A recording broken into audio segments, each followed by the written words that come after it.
मिनश्शैतानिर्रजीम बिस्मिल्लाहिर्रहमानिर्रहीम। अस्सलामुअलैकुम नाज़रीन, सबसे पहले दरूदो सलाम अल्लाहुम्मा सल्ली अला सय्यदिना व मौलाना मुहम्मदिन व अला आलिहि व अस्हाबिहि व बारिक व सल्लिम व सल्ली अलैहि। नाज़रीन, आज का टॉपिक है हमारा ख्वाब में कुत्ता देखना की सच्ची ताबीर। जिस तरह साहिब ख्वाब देखता है उसी तरह से उसकी ताबीरें भी मुख्तलिफ होती हैं। अगर साहिब ख्वाब ने कुत्ता फर्मा बरदार देखा है तो दोस्त से फायदा पहुंचे या दुश्मन पर फतह हासिल होने की ताबीर है।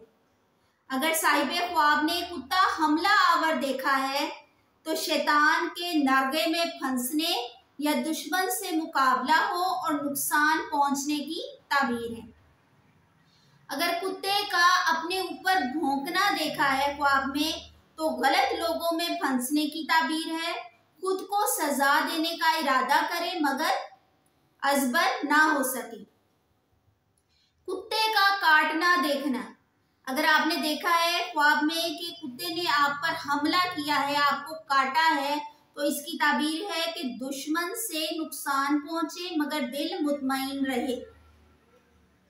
नाज़रीन, इसी तरह की इंफॉर्मेटिव वीडियोस के लिए और आपके ख्वाबों की ताबीर के लिए हमारे चैनल को जल्दी से सब्सक्राइब कर लें और लाइक और शेयर ज़रूर करें ताकि ये वीडियो मज़ीद लोगों तक पहुंच सके। अल्लाह ताला हम सबको अपनी ईमानी हिफाजत में रखे। अल्लाह हाफिज़।